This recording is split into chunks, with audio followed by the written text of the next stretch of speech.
पूर्ण परमात्मा पाप कर्म दंड को भी काट सकता है। अभी तक जिस भी संत व महापुरुष से मिले उन्होंने यही बताया कि पाप कर्म फल भोगने से ही समाप्त होगा। वो प्रभु कौन है जो पाप कर्म को काट देता है, वो काल के बंधन से छुड़वा देता है। उसका क्या नाम है, पूजा की विधि क्या है? कृपया अवश्य सुनिए जगत गुरु तत्वदर्शी संत रामपाल जी महाराज के अमृत वचन। राजा ऋषभ देव जी से दीक्षा लेकर के मारीची ने साधनाएं की। वो वेदों अनुसार साधना है और ब्रह्म तक की साधना है। ब्रह्म और परब्रह्म और ब्रह्मा विष्णु महेश अन्य इन तक की जो पूजाएं हैं उनसे जैसा कर्म प्राणी करता है दोनों भोगने पड़ते हैं, उसमें कोई परिवर्तन नहीं हो सकता।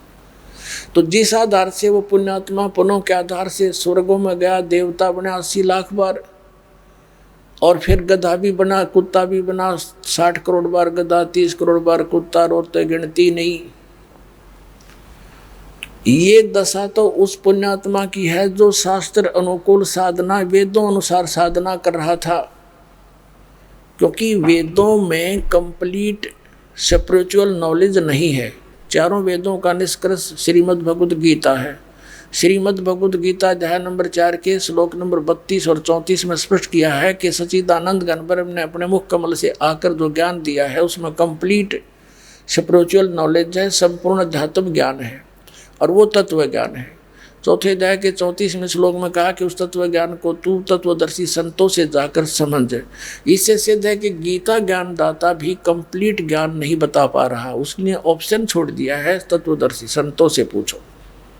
ऐसे यजुर्वेद अध्याय नंबर 40 के मंत्र 10 से लेकर 13 में स्पष्ट किया है कि तत्वदर्शी संत ही परमात्मा की स्थिति को अच्छी तरह जानते हैं, उनसे सुनो। तो इससे सिद्ध हो गया कि जो वेदों में वर्णित विधि है वो गलत नहीं है लेकिन कंप्लीट नहीं है, उससे जन्म मृत्यु नहीं मिट सकती। इसलिए गीता ज्ञानदाता कहता है 18वें अध्याय के 62वें श्लोक में कि तू सर्वभाव से उस परमेश्वर की शरण में जा और तत्वदर्शी संतों को खोज कर ले, वो बताओगे उसका मार्ग। उसके पश्चात उस परमेश्वर की कृपा से तुम जन्म मृत्यु से सदा के लिए छूट जाएगा, फिर सनातन परम धाम को और परम शांति को प्राप्त होगा। तो पुण्यात्मा, ब्रह्म साधना करने वाले मारीची के विधिवत साधक के ये ऐसी हालत हुई और आगे वही जीव महावीर जैन कहलाया जो जैन धर्म का अंतिम आज तक का और 24वें तीर्थंकर हैं। उसने ना तो कोई गुरु धारण किया, उसके इतिहास में लिखा है। अपने आप हठ योग करके जैसा भी उसने अपनी साधना की, उसके बाद अपने अनुभव से 363 पाखंड मत बकवाद पंथ चला दिए। अब वर्तमान के जैनी इस महावीर जैन द्वारा चलाए गए पाखंड मतों के आधार से साधना कर रहे हैं। इनकी के दुर्गति होगी तो एक बार भी स्वर्ग ना जा सकते। यो कम से कम 80 लाख बार तो देवता बन गया था। तो दास का उद्देश्य किसी की क्रिटिसाइज करना नहीं है, आपको ये दिखा रहे हैं कि आप जी विष खा रहे हो, इस विष को त्याग कर अमृत खा लो, आपका मोक्ष होगा, आपके बच्चों को भी सुख होगा। साधना गलत कर रहे हो। अब क्या बताते हैं, कोट जन्म तन भरमत हो गए, कुछ नहीं हाथ लगा रे, और कुकर सुकर खरबा बोरे कौआ हंस बगारे। कोटि जन्म तू राजा की, ना मिटी न मन की आशा, भिक्षुकों का दर दर घूम लिया, ये मिला ना निर्गुण रासा। ये साधना नहीं मिली। आप ऐसे कठिन साधक भी रहे हो, घर त्याग गए, जंगल में चले गए, नगरी से भिक्षा मांग लाए, सूखी रोटी जैसी भी मिली खा ली, बाकी रखती वहीं पर सूख जाती थी, अगले दिन भेकर खा लेते थे 2-3 दिन तक उस एक दिन की भिक्षा से, और जंगलों में अपना टाइम पास करते थे, भक्ति करते थे। उससे क्या मिला कि इंद्र कुबेर ईश की पदवी, ब्रह्मा वरुण धर्मराया, विष्णुनाथ के पुर को जाकर तू फिर भी वापस आया। क्या बताते हैं कि भिक्षुक होकर तू दर दर घूमया, मिला ना निर्गुण रासा। ये साधना ना मिलने से, सच्ची साधना ना मिलने से तो ऐसी कठिन साधना करके भी उच्च पदों को प्राप्त करके, ब्रह्मा विष्णु महेश तक की पदवी को प्राप्त करके इंद्र तक की पदवी को प्राप्त करके भी तो फिर वापस यही जन्म मृत्यु में चक्कर काट रहा है। इसलिए क्या बताते हैं, असंग जन्म तन मर्त्या होगे, जीवित क्यों न मरे रे, द्वादश मध्य मैल मठ बोरे, बहुर न दे धरे रे। अभी तक 10वें द्वार पे जोर दे रखा था कि 10वां द्वार पार कर गया बस मुक्ति हो जाती। 10वां द्वार तो इस ब्रह्मांड के अंदर ही रह लेता है, इससे बाहर नहीं, जन्म मृत्यु से बाहर नहीं होता। 12वें द्वार में सतलोक है, 12वां द्वार पार करके जाना पड़ेगा। ये सब ब्रह्मांडों के रास्ते हैं। तो 11वां द्वार 21 ब्रह्मांड को पार करा के परब्रह्म के लोक में प्रवेश कराता है, और 12वां जो द्वार है वो इस अक्षर पुरुष के ब्रह्मांडों को पार करके सतलोक में प्रवेश होता है। तो गरीबदास साहिब जी जो आंखों देख कर आए थे परमात्मा के साथ जा करके, वो बता रहे हैं, द्वादश मध्य महल मठ बोरे, वो महल, वो स्थान, वो मठ, वो स्थान जहाँ जाने के बाद फिर लौटकर संसार में नहीं आते, वो 12वें द्वार को पार करके है। द्वादश मध्य महल मठ बोरे, बहुर न दे धरे रे, वहाँ जाकर फिर जन्म मृत्यु नहीं होती। फिर क्या बताते हैं, असंग जन्म तन मर्त्या होगे, जीवित क्यों ना मरे रे। अपने आत्मा घना जोर देना पड़ेगा। आपने ये एक एक सांस की कीमत बहुत जबरदस्त है मनुष्य जीवन की, लेकिन हम ज्ञान ना होने से बच्चों की तरह खिलौनों से खेल कर इस जीवन को नष्ट कर चले जाते हैं। अब क्या बताते हैं कि असंग जन्म मर्त्या होगे, जीवित क्यों ना मरे रे। जीवित मरना है, इच्छाओं से वापस हटना। जैसे दास बतावे ऐसे वचन पर डटना है आपने, फिर अपने आप इच्छाएं कम हो जाएंगी। जैसे मन चाहता कोठी बना लूँ, उसने भी बना ली, मन चाहता डीजे बजा लूँ, पड़ोसी भी बजावे, नहीं, ये भी जीवित मरना है ना भाई, हमारा काम नहीं है, हम नहीं करेंगे। फिर जीवित मरना है, जैसे कोई व्यक्ति, जैसे आपको उदाहरण दिए, 5 लाख के एग्रीमेंट के चक्कर में भगवान भक्ति छोड़ के और दौड़ा जा रहा था, ना वो बालक रहे जिसके लिए माया जोड़े था, ना खुद रहा है, और भगवान भी ना मिला। तो कहने का भाव ये है, जैसे एक व्यक्ति नाइट सर्विस से जा रहा था, सुबह वापस आना था, अपना मकान बनावा था, तो नाइट सर्विस वाली उस बस की दुर्घटना में वो मृत्यु को प्राप्त हो गया। अब कितनी स्पीड तो जा रहा था, रात में जाकर वापस आऊँगा, अब वो आप पहना रहे, वो कोठन कौन बनाओगा, क्या करेगा उसको ठेका। तो कहने का भाव ये है कि जब आप सत्संग के निकट आवे और मन बकवाद करे, तो परमात्मा के इस विधान ने याद कर ले कि मान लीजिए हमारी मृत्यु हो जाती है, मृत्यु होगी तो फिर ये सारा साजबाज जिसके कारण हम भगवान के मार्ग पर नहीं लग पा रहे, यहाँ नहीं पहुँच पा रहे, तो परमानेंट टिकट कट गई।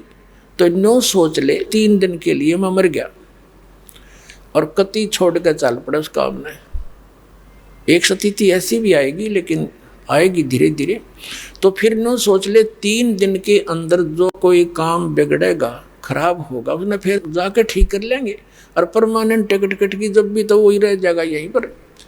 तो इन फार्मूलों को आपने याद रखना पड़ेगा, तब इस मार्ग पर बढ़ सकते हो। नहीं तो काल ने इतना वजन धर रखा है, असंग जन्म हो गए और मृत्यु होते चल छड़ यहाँ से। जीवित तेनों का यू तेरा है, यो तेरा है, मुकदमा करें बैठे रहे 1 फुट जगह पर, हर 1 मिनट में मृत्यु हो जाए, छड़ ही मेरा है। काल का है, छोड़, इसने मूर्ख बना रखा था तेरे को।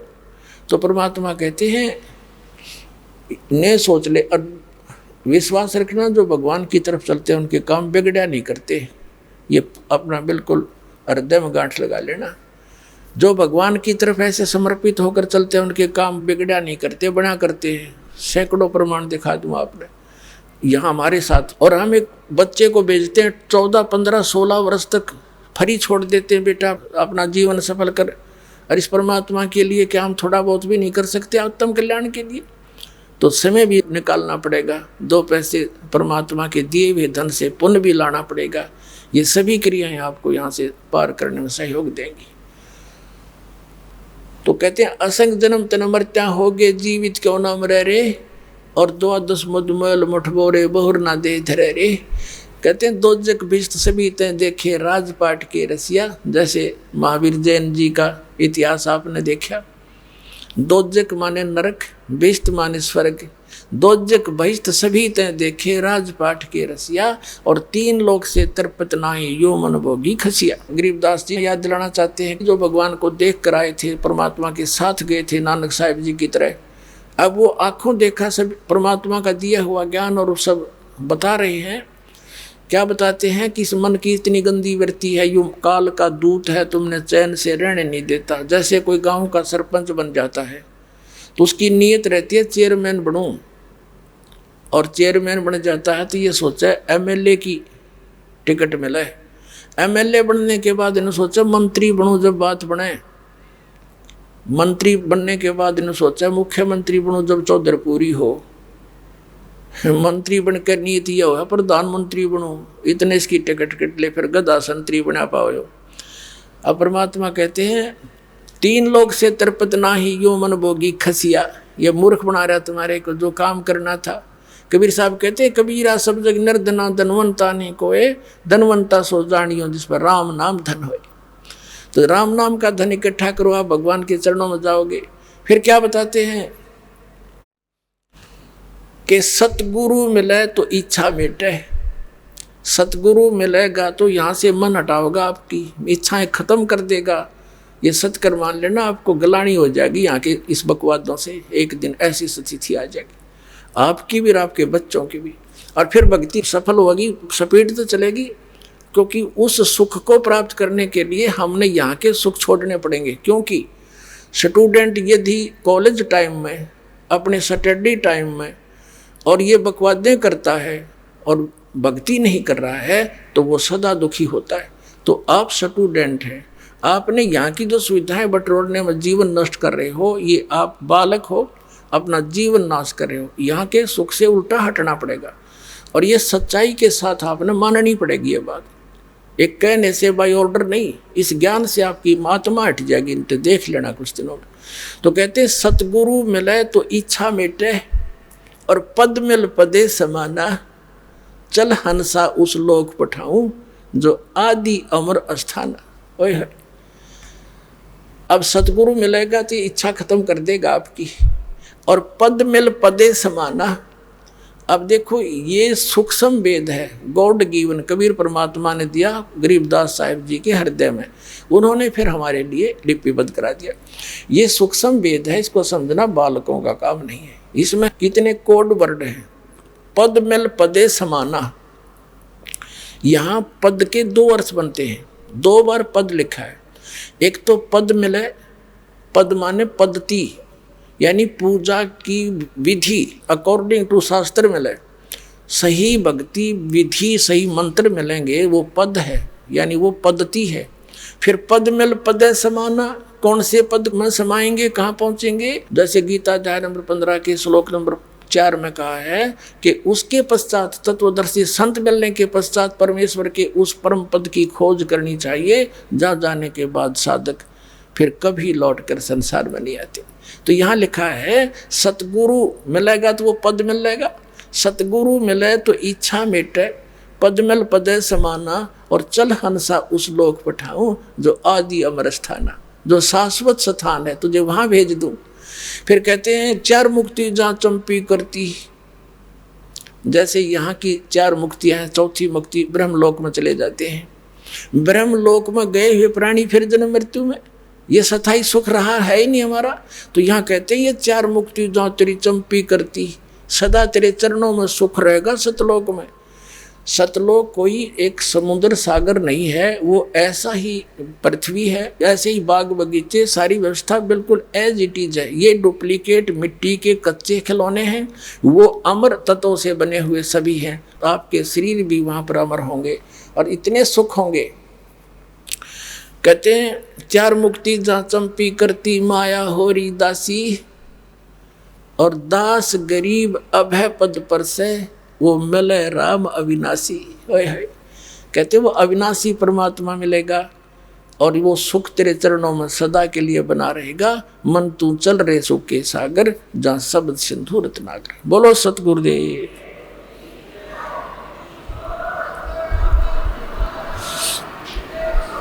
परम पिता परमात्मा पूर्ण ब्रह्म सारी सृष्टि के रचनहार, कबीर देव जी, कबीर साहब, ये हम सभी आत्माओं के पिता हैं, ये जनक हैं हमारे।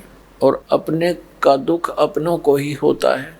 अपने बच्चे जब कष्ट में होते हैं तो माता पिता की नींद भी हराम हो जाती है।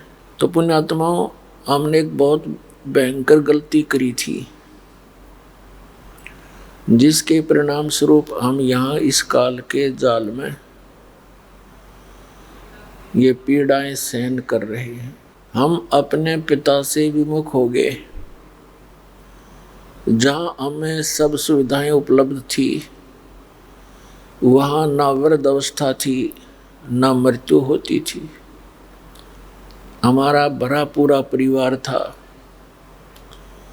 सब सुविधाएं उपलब्ध थी। हम अपनी गलती के कारण इस काल भगवान के ऊपर आसक्त हो गए, इसके साथ यहाँ आ गए। और शेष बहुत से जो वहाँ आत्माएं अभी रह रही हैं, वो वहीं रह गए, वो इसके ऊपर आसक्त नहीं हुए। वहाँ हमें कोई दुख नहीं था, हमारी मृत्यु नहीं होती थी, किसी चीज का अभाव नहीं था। हम यहाँ आने के कारण इस काल के लोक में अनेक यातनाएं सह रहे हैं। पुण्यात्माओं, सौभाग्य आपका कि आपका इस समय मानव शरीर है। जिन पुण्यात्माओं को, जिन पुण्य प्राणियों को अब मानव शरीर मिलेगा, धन्य है उनके पिछले पुण्य कर्मों को, और धन्य है उनके माता पिता को जिनसे जन्म हुआ। क्योंकि अब वो समय है कि हम अपने उस स्थान को फिर से प्राप्त कर सकते हैं जहाँ से हम बिछुड़ कर आए थे। जो सुख हमें सतलोक के अंदर था, उस अविनाशी शाश्वत स्थान के अंदर था, उस सुख की आत्मा को अभी भी याद है, और उस सुख को खोज रहा है ये प्राणी इस काल के लोक में। चीनी की बोरी का कीड़ा और नमक की बोरी में चढ़ जाए, उसके किसी कोने में वो घूमता रहे, उसको वो टेस्ट नहीं आ सकता।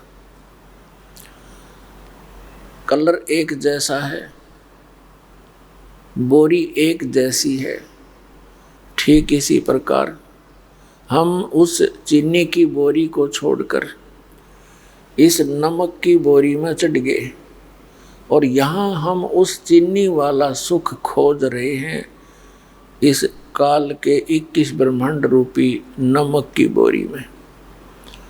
ये कभी नहीं हो सकता, या है ही नहीं, वो वस्तु ही नहीं है, तो मिलेगा कैसे, सुख होगा कहाँ। हमने फिर इस झूठे सुख को ही सुख मान लिया।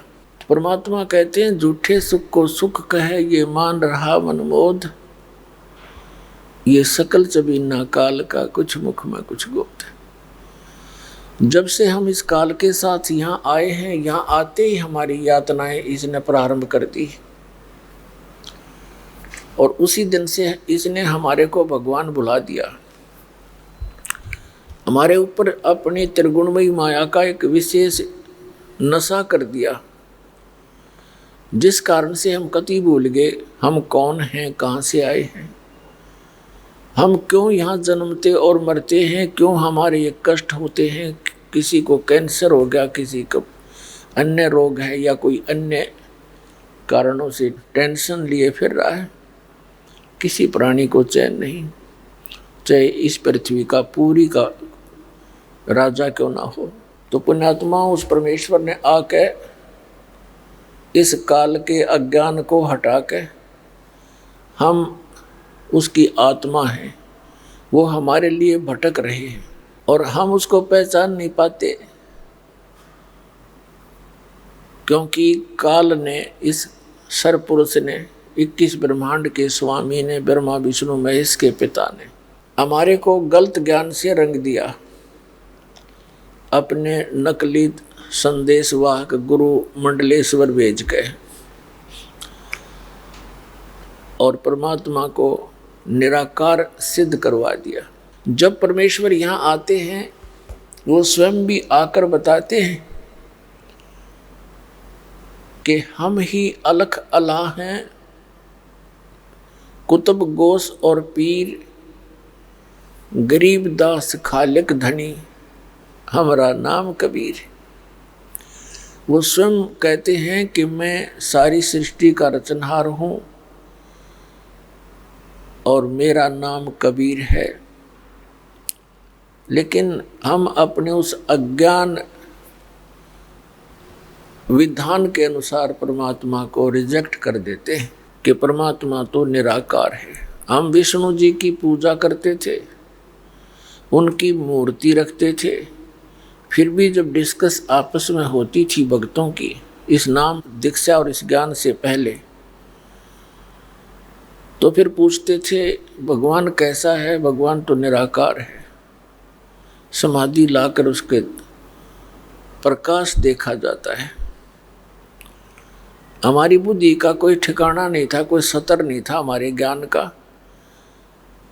तो ऐसे हम भ्रमित थे, जिस कारण से हम परमात्मा को साकार रूप में पूजते हुए भी हम इतने बालक बुद्धि के थे, फिर भी भगवान को निराकार और केवल प्रकाश ही स्वीकार करके बैठे हुए थे। उस परमेश्वर ने आकर के अपना यथार्थ ज्ञान और सृष्टि रचना की कहानी सारी सुनाई, अमर कथा। फिर कुछ पुण्यात्माओं को साथ लेकर के सतलोक गए, अपने निज स्थान पर जहां हम पहले रहा करते थे। उनमें से कौन कौन है वो दृढ़ भक्त, कौन कौन सी है वो पुण्यात्माएं जो दास के नॉलेज में है। आदरणीय धर्मदास साहिब जी बांधवगढ़ वाले, ये एक सेठ थे, बहुत बड़े धनी पुरुष थे।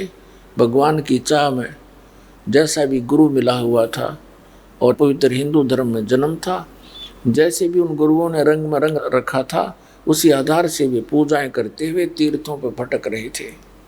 मथुरा के अंदर परमात्मा एक जिंदा रूप धारण करके, एक मुसलमानों के अंदर जिंदा महात्मा होते हैं, एक काला सा ओवर कोट पहनते हैं ओनली, जिसको चोगा बोल रहे हैं, एक घुटनों तक का कच्चा अंडरवियर, सिर पे काला टोप चोटे से वाला, ऐसी वेशभूषा वाले को जिंदा महात्मा कहते हैं। तब धर्मदास जी को मिले, उनको बहुत ज्ञान समझाया, लेकिन हम इस अज्ञान के आधार से इतने दृढ़ होकर बैठ जाते हैं। परमात्मा से कहा कि आप कौन हो? तब परमेश्वर ने कहा कि मैं परमात्मा हूँ जिसकी तुम्हें तलाश है। तब धर्मदास जी ने कहा कि आप तो साकार दिखाई दे रहे हो, परमात्मा तो निराकार है। तब परमेश्वर ने कहा कि आप विष्णु जी की पूजा और ये मूर्ति किस लिए लिए हुए हो? ये विष्णु जी क्या है? तब धर्मदास जी ने कहा कि विष्णु हमारे भगवान हैं। तो क्या विष्णु जी साकार हैं या निराकार? कि विष्णु जी तो साकार हैं, फिर परमात्मा कैसा है? कि परमात्मा तो निराकार है। परमात्मा ने कहा फिर विष्णु जी क्या है जब परमात्मा निराकार है? तो नो आंसर, फिर मौन धारण कर लिया। तब परमेश्वर ने कहा कि मैं विधेयी हूं भाई। अब धर्मदास के यह गले उतरे नहीं कि आपका दीख दे ही तुम कहो विधेयी।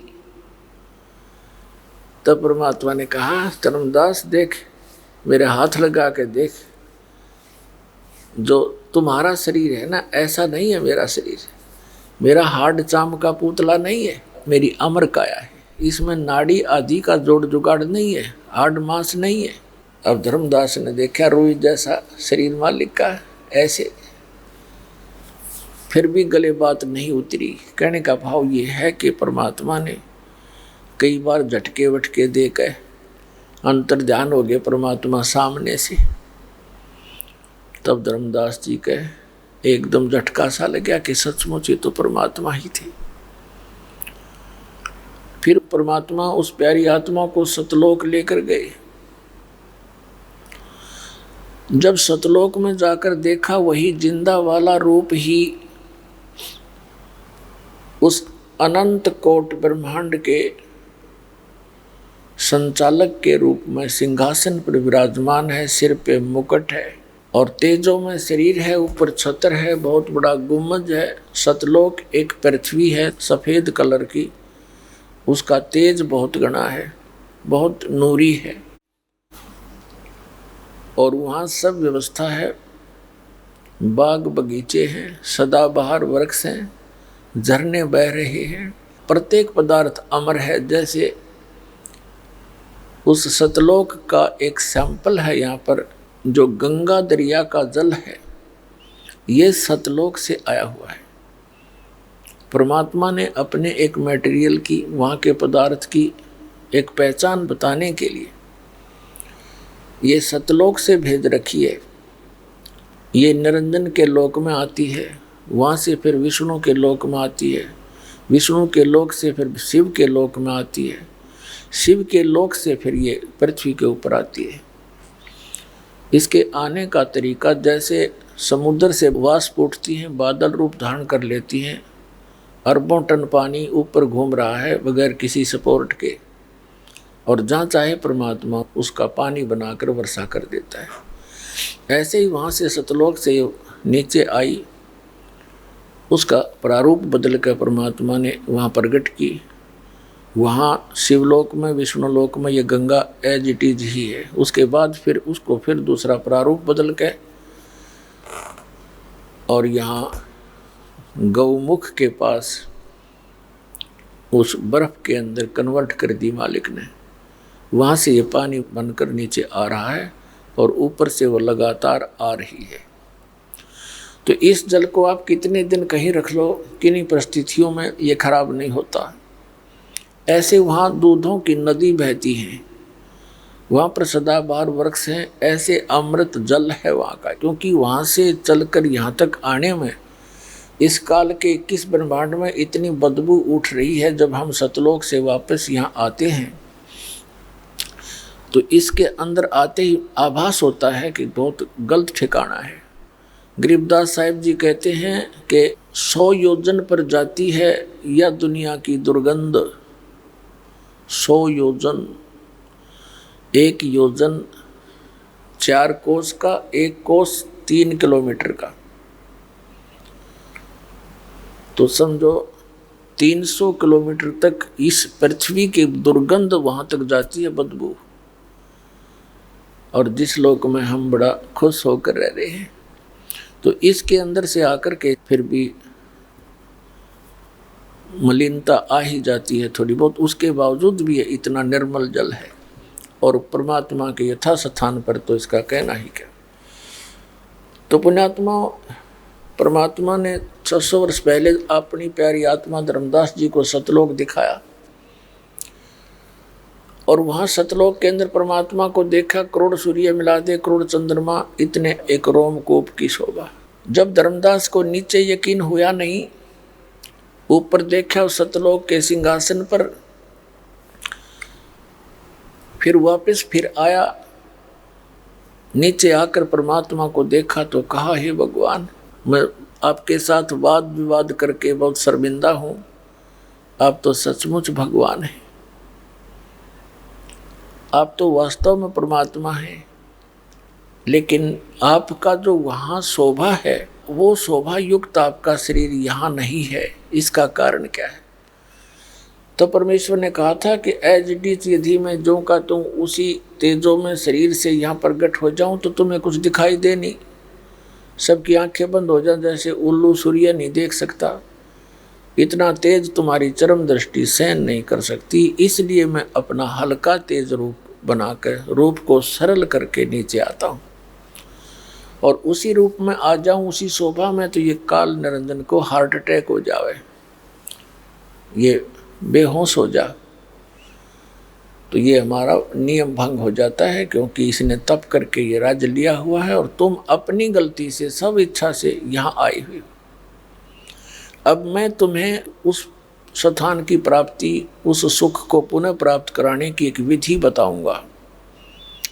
मैं जोर जबरदस्ती बलात् तुम्हें नहीं ले जा सकता, बलपूर्वक नहीं ले जा सकता, मैं विधि बताऊंगा। उस विधि से तुम साधना करना और आस्था पूरी करना हमारे ऊपर, तब तुम सतलोक जा सकोगे। तो उन पुण्यात्माओं को जिनको मालिक ने अपना गवाह बनाया, उनको सतलोक ले गई। धर्मदास जी ने फिर कहा, भगवान मुझे यहीं रख लो, मुझे वापस ना भेजो, वो तो बहुत गंदा लोक है।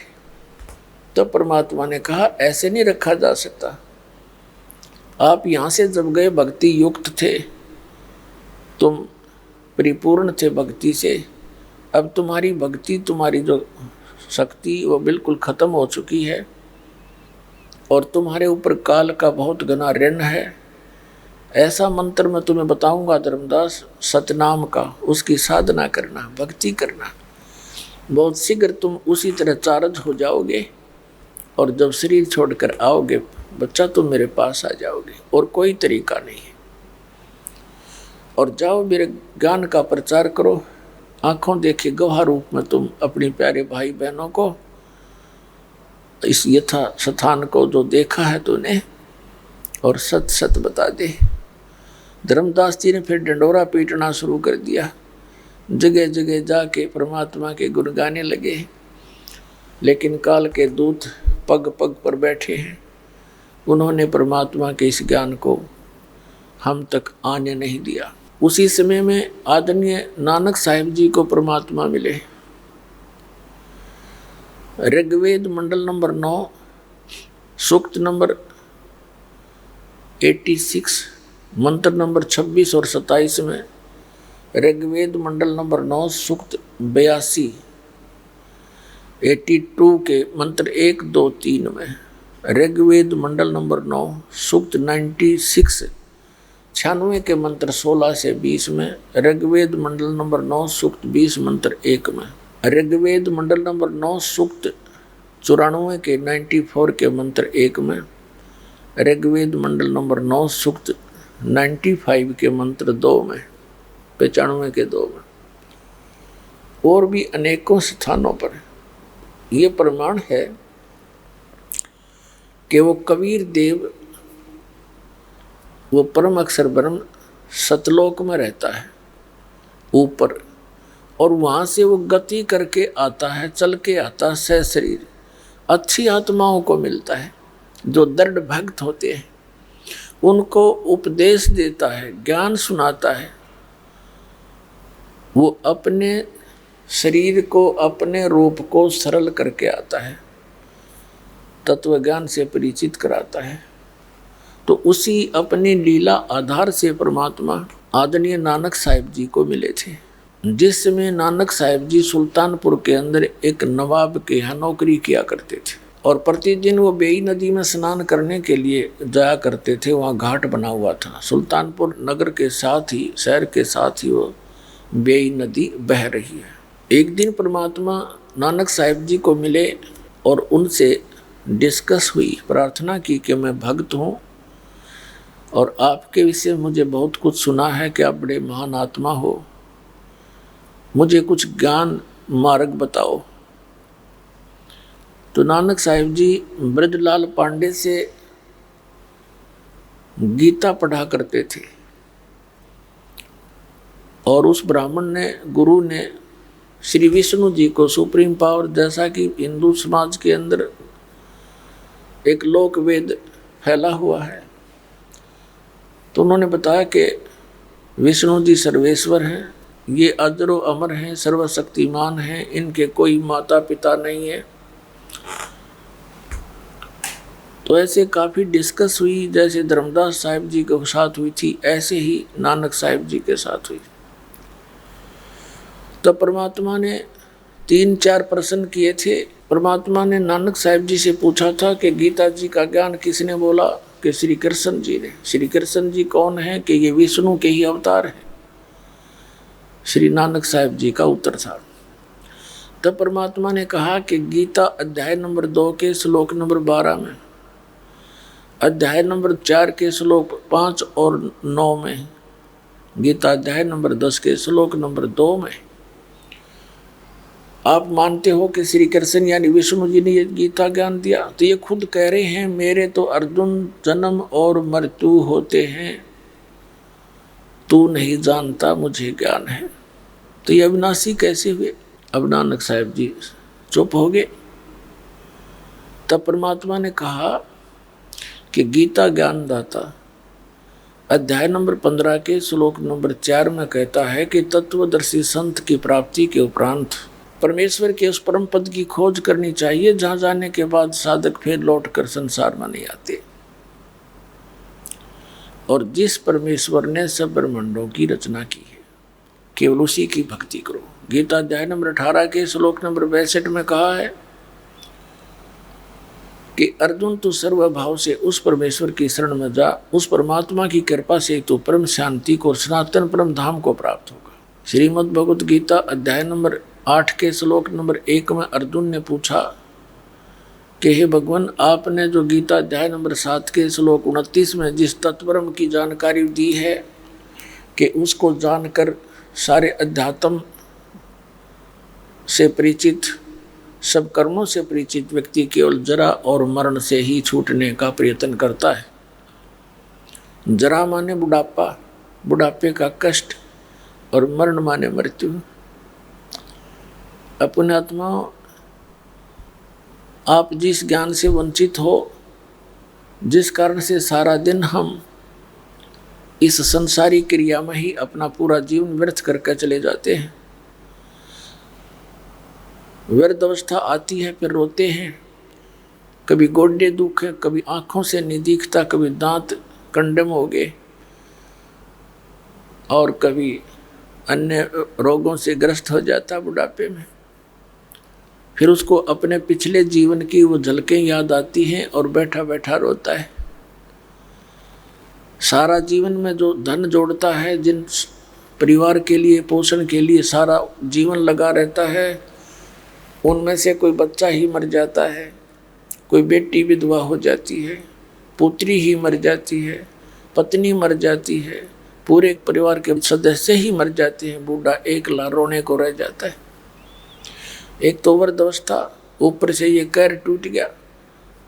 तो परमात्मा बताते हैं कि ये बुढ़ापा और ये मृत्यु ये हमें कति नहीं अच्छी लगती, और दोनों कंपलसरी यहाँ पर। तो ये रहने का स्थान है। हम कति अज्ञानी बना के हमें कोई विकल्प दिखाई नहीं देता, इसलिए हमने इस प्रोसेस को फाइनल मान लिया और हम विवश होकर के इन पीड़ाओं को सहन कर रहे हैं। अब परमात्मा ने आके बताया कि वहाँ सतलोक के अंदर ये जरा और मरण नहीं है, वहाँ वृद्ध अवस्था नहीं, ना मृत्यु बता। और हम यहाँ पड़े बिना ज्ञान के। अब मृत्यु तो आपकी होगी, चाहे आपके कितना अच्छा परिवार है, कितना आपका धन है, कभी भी हो सकती है। तो इस ज्ञान से आपने एक ऐसी प्रेरणा बनेगी जो सत्य का आधार है कि मृत्यु तो होगी, और मृत्यु के समय आपकी फिर वापस भावना यहीं किसी पुत्र पुत्री में या किसी संतान संपत्ति में रहेगी, तो वापस फिर यही जन्म होगा। यहाँ जन्म होगा तो ये प्रोसीजर फिर शुरू हो जाएगा। जन्म हुआ, फिर युवा हुए, विवाह हो गया, संतान हुई, कोई मर गया, कोई बच गया, सारा जीवन खच पक कर अरण्य में फिर मर गए। इसका कोई अंत है पता नहीं, असंग जन्म हो गए, इसी प्रकार भटकते हैं। तो अब इसका विकल्प मिल गया हमें, और अब भी हमारी आंख नहीं खुलेगी तो फिर भगवान का के दोष भाई।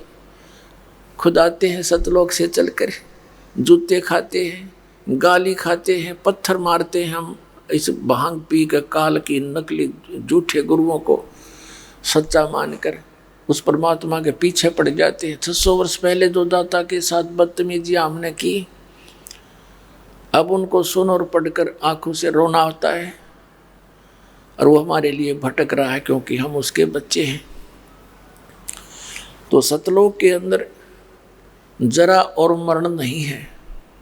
तो यहाँ अर्जुन ने पूछा कि 7वें अध्याय के 29वें श्लोक में आपने बताया कि जो मेरे इस ज्ञान को आश्रय बनाकर तत्वदर्शी संत की खोज कर लेता है, जो 4थे अध्याय के 32वें श्लोक में कहा है कि अर्जुन तो उस तत्व ज्ञान को जो चौथे अध्याय के 32वें श्लोक में गीता जी में जिसके विषय में कहा कि सच्चिदानंद घन ब्रह्म अपने मुख कमल से वो तत्व ज्ञान बोलकर सुनाता है और उस तत्व ज्ञान के अंदर आध्यात्मिक मार्ग यज्ञों की जानकारी बहुत विस्तार के साथ लिखी होती है, वो तत्व ज्ञान है।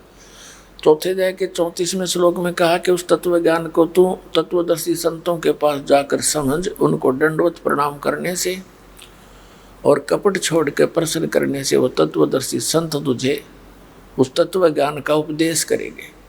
तो यहाँ कहा कि मेरे इस ज्ञान को आधार आश्रय बनाकर 7वें अध्याय के 29वें श्लोक में जो केवल जरा और मरण से छूटने का ही प्रयत्न करते हैं, जरा मरण मोक्षाय यतन्ति ते, जो जरा और मरण के छूटने के लिए प्रयत्न करते हैं उसके मोक्ष के लिए, वे तत् ब्रह्म विदु, ब्रह्म तत्व विदु, वो उस परमात्मा से परिचित हो चुके हैं, तत् ब्रह्म। तो वो ही जरा और मरण से छूटने का प्रयत्न करते हैं, जो उस तत्ब्रह्म से परिचित हो जाते हैं और सारे अध्यात्म ज्ञान से परिचित हो जाते हैं, जो सब कर्मों से परिचित है। तो अर्जुन ने 8वें अध्याय के प्रथम मंत्र में पूछा, फिर किम तत्ब्रह्म, वो तत्ब्रह्म क्या है? 8वें अध्याय के 3 श्लोक में उत्तर दिया गीता ज्ञानदाता ने कि वो परम अक्षर ब्रह्म है।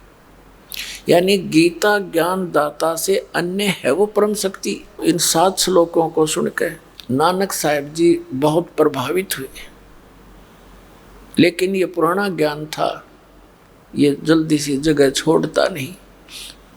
तो नानक साहब जी उन कबीर साहब से नाराज हो गए, कहने लगे तू मुसलमान है कबीर, और हमारे देवताओं को, हमारे ग्रंथों को तू हमें भ्रमित करके सुना रहा है, मैं तेरी बात सुनने को तैयार नहीं। अब परमात्मा चले गए, अंतर ध्यान हो गए।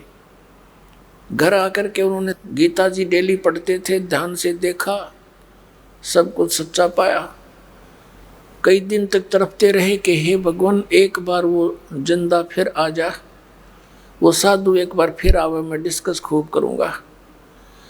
अगली बार परमात्मा जब आए 5-6 महीने के बाद, उसी प्रकार सुबह सुबह गर्मियों के समय था, स्नान करने के लिए बेई नदी पर गए हुए थे नानक साहब जी।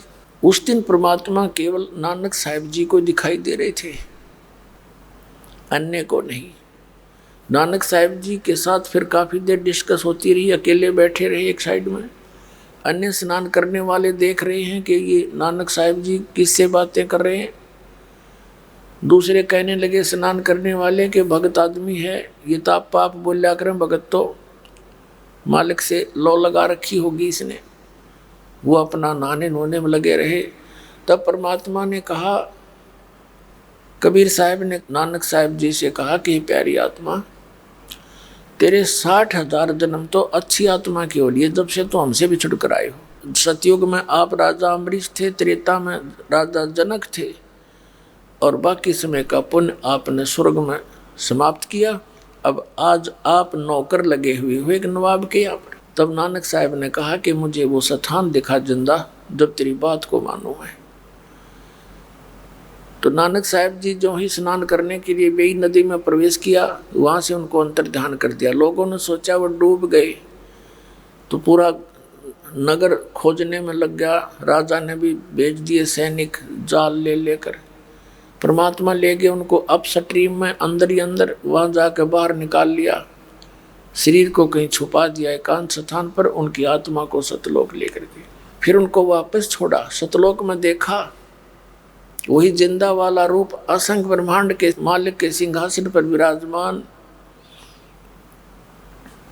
वहां उनका नूर एक रोमकूप में करोड़ सूर्य मिला दे करोड़ चंद्रमा। ये लंबी कहानी है, लेकिन आज का जो विषय है उसको हम शॉर्ट करके बता रहे हैं। तो नानक साहब जी से कहा कि मैं बनारस में, काशी में धानक रूप में रहता हूँ, और रामानंद महर्षि मेरे गुरुजी हैं, और वहाँ आ जाना प्यारी आत्मा, सतनाम दूंगा।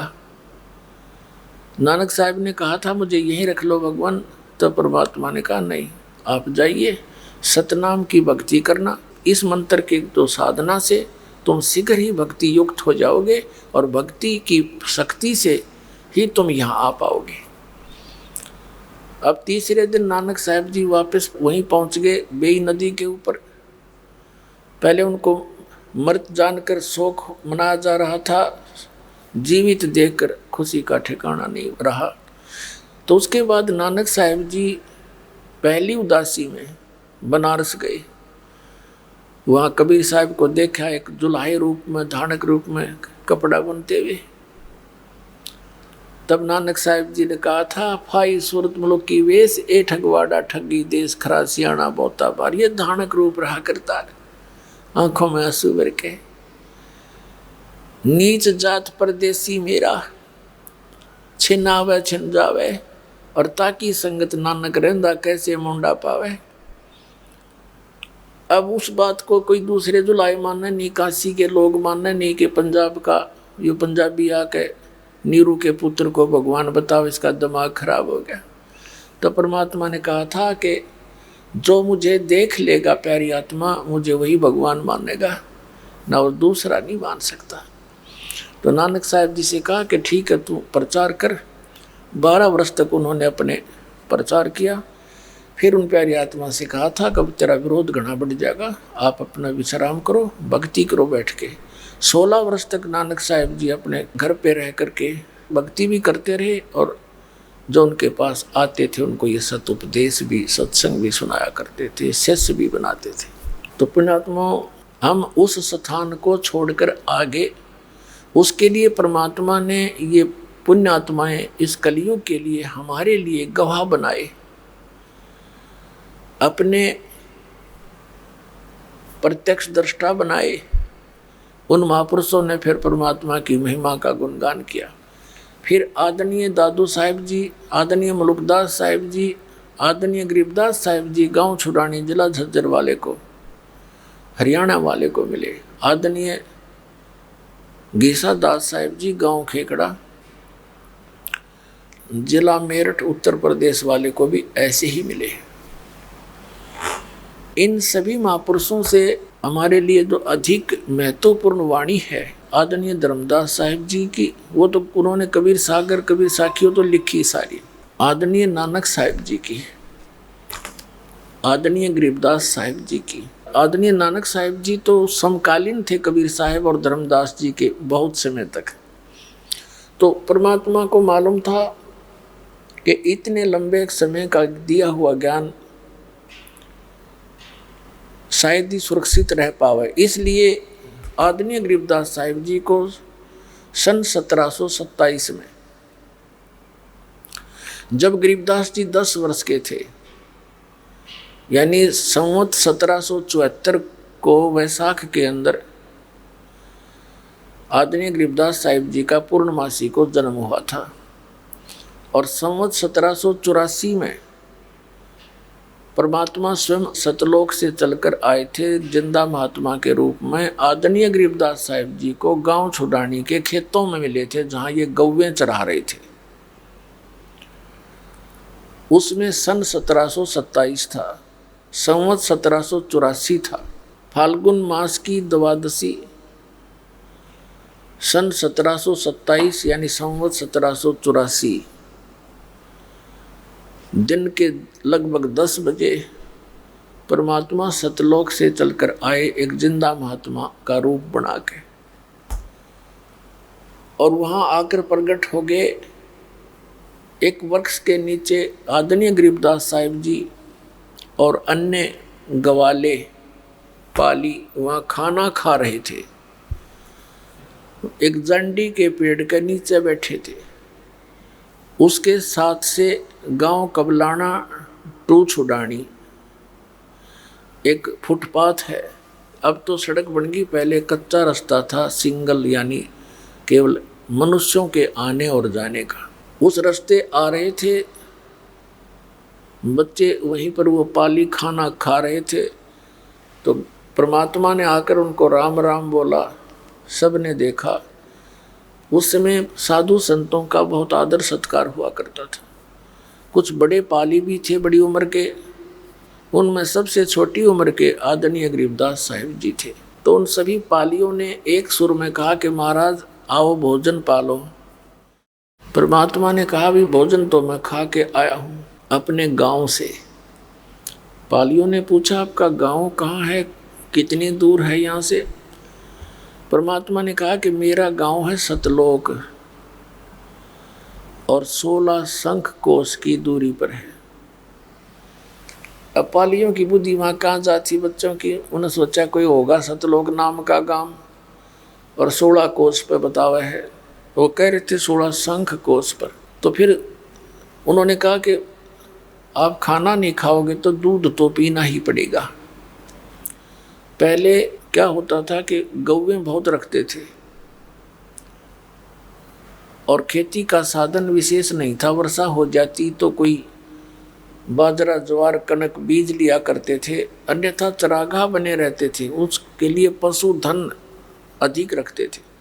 और कुछ गौवें ऐसी होती थी, इतनी शरीफ होती थी, किसी समय उनका दूध निकाल ले तभी दे देती थी दूध को। तो इस आधार से उन्होंने कहा कि महाराज दूध तो पीना ही पड़ेगा। तब परमात्मा ने कहा भी दूध पिलाओगे ना तो कंवारी गाय का दूध पीता हूँ, कंवारी बछिया का दूध पिया करूँ मैं। अब वो पाली कहने लगे बाबा जी तेरी नीत दूध पीने की कोनी, मजाक करता है तू। परमात्मा ने कहा भी देख लो दूध पिलाओ, फिर महात्मा को दूध पिलाना चाहते हो तो कंवारी गाय का पीता हूँ। गरीबदास जी 10 वर्ष के बालक थे। पहले 10 वर्ष के बालक अच्छे तगड़े होते थे। वो खड़े हुए और कहा महाराज जी एक उनकी प्रिय बछिया थी जो 8-9 महीने की होगी, 1 वर्ष की होगी लगभग। उसको पकड़ कर ले आए, गले में रस्सी बांध रखी थी। अब उस बछिया को लाकर खड़ा करके कहने लगे महाराज जी इसका बच्चा तो है नहीं, इसने बच्चे को जन्म तो दे ही नहीं रखा, ये दूध कैसे देगी? तब परमात्मा ने कहा तुम्हारे पास कोई पात्र है जिसमें दूध निकालेंगे? एक 4-5 किलो का, जैसे जिसमें लस्सी ले जाते थे, ऐसा एक मिट्टी का बर्तन था, छोटा सा गड़ा, छोटा सा, वो धो मांज कर रखा हुआ था। कहा कि ये है जी, इसको साफ कर लो। अच्छी तरह साफ कर लिया और नीचे गाय के नीचे रख लिया। परमात्मा ने कहा कि इसके नीचे रख, इनके थनों के नीचे। गरीबदास जी ने थनों के नीचे बालक जैसे मजाक सा करते हैं, लो जी लो, यू रख दिया लो।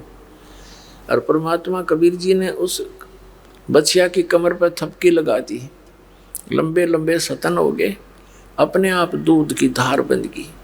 वो पात्र भरते ही दूध बंद हो गया। अब गरीबदास जी लेकर के परमात्मा के पास पहुँचे, ले महाराज जी पी लो, तो आपकी रजा से, आपकी कृपा से ही बछिया ने दूध दिया, नौनी कर दी। तो परमात्मा ने उसमें से कुछ दूध पिया, शेष को कहा कि ले बच्चों पी लो, ये अमृत है, ये यहाँ का दूध नहीं, ये सतलोक से आया है।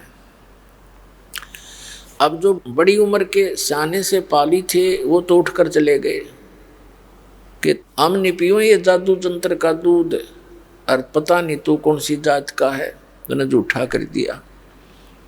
यूं कहकर वो तो उठकर चले गए। गरीबदास जी अकेले रह गए। तब गरीबदास जी ने कहा ला महाराज जी मुझे दे दो, आपका अमृत कब कब प्राप्त हो। पुण्यात्माओं ऐसा स्वभाव ये पिछले ही पुण्य से होत है पूर्ण हंस मुराद। ये पिछले संस्कारी प्राणी ही परमात्मा की स्मारक को शीघ्र ग्रहण किया करते हैं। बाकी जिनके संस्कार कमजोर हैं वो तो अटपट ही सोचते रहते हैं, प्रत्येक बात में नेगेटिव सोच रखते हैं। लेकिन पुण्यात्मा संतों के विचारों को वो शीघ्र ग्रहण कर लेते हैं। और इसका दुरुपयोग हो गया क्योंकि ये नकली संत, इन भोली आत्माओं ने सच्चे संत मान के वहाँ भी इसी स्वभाव से फंस गए। अब यहाँ यथास्थान पर आवेंगे, दूध के जड़े हुए हैं, यहाँ भी उनके मन में कई महीना तक अटपट नहीं जाती, क्योंकि ज्ञान गलत सुन रखा। 6 महीने में जाकर कंटिन्यूस ज्ञान सुनोगे, जब तक आपके अंदर का वो सारा खारा जल निकलेगा और ये यथा सत्संग आपके अंदर प्रवेश होगा। लेकिन पुण्य आत्माओं में यह शीघ्र परिवर्तन हो जाता है। अब गरीबदास जी ने पिया, फिर परमात्मा ने उनको कथा सुनाई सतलोक की, तुम वहाँ रहते थे। बच्चों के बड़ा जल्दी असर होता है और चाह बढ़ती है उसको देखने और वहाँ जाने की। तो परमात्मा ने कहा, बेटा प्रथम मंत्र ले, मेरे से उपदेश ले, फिर मैं तुझे वहाँ दिखा के लाऊंगा। रख तो नहीं सकूँगा, लेकिन तुझे वो स्थान दिखा दूंगा जहाँ तुम पहले रहा करते थे, वहाँ कितना सुख है। गरीबदास जी कहने लगे, जी ले चलो मुझे। अब उसने तो सोचा था गोदी में उठाऊंगे ले चलेंगे। वो बैठ गया, उसकी आत्मा निकाल ली, शरीर वहीं छोड़ दिया। ऊपर लेकर गए परमात्मा। अब गरीबदास जी को लेकर के धर्मराज के दरबार में पहुंचे, जो एक ब्रह्मांड का न्यायाधीश है, सबका अकाउंट रखता है और यहाँ का वो सुप्रीम पावर है। यानी जैसा वो लिख कर दे देता है, सबको उसी के आदेश अनुसार सब संस्कार प्राप्त होते हैं। और उस धर्मराज के लिखे हुए को ना ब्रह्मा, ना विष्णु, ना शिव और न ही ब्रह्म उसको चेंज नहीं कर सकता। केवल वो परम अक्षर ब्रह्म, वो सुप्रीम पावर कबीर परमेश्वर जी परम अक्षर पुरुष ही कर सकता है। अब परमात्मा ने अपना साक्षी बनाना था गरीबदास साहिब जी को, अपने सामर्थ्य से उसको परिचित कराना था। अब परमात्मा धर्मराज के दरबार में जब गए, धर्मराज ने यानी यहाँ के चीफ जस्टिस ने, एक ब्रह्मांड के चीफ जस्टिस ने खड़ा होकर के परमात्मा कबीर परमेश्वर का सत्कार किया, अपनी सीट छोड़ दी उसके लिए और कहा, आओ बैठिए भगवान। अब जैसे एक छोटे अधिकारी को एक हवलदार सत्र के कर्मचारी को और एक एसपी आकर के उसको आदेश देता है और वो अपनी सीट छोड़ करके करबद्ध खड़ा हो जाता, जो एक शिष्टाचार होता है, ऐसे परमात्मा खड़े हैं। न्यायाधीश वहाँ का कर जोड़े खड़ा है उनके सामने और परमात्मा उसके ऊपर डांट लगा रहे हैं। क्या बताते हैं? धर्मराय दरबार में देई कबीर तलाक, मेरे भूले चूके हंस को तू पकड़िए मत कजाके। गरीबदास साहिब जी ने अपनी अमृत वाणी में बोल के सारा आंखों देखा हाल सुनाया है कि पंजा दस्त कबीर का सिर पर रखो हंस, यम किंकर चंपे नहीं तुम्हारा उधर जावेगा वंश। दर्द बंद दरवेश है ये सतगुरु पुरुष कबीर, नाम लिए बंद टूट है ये टूटे जम जंजीर।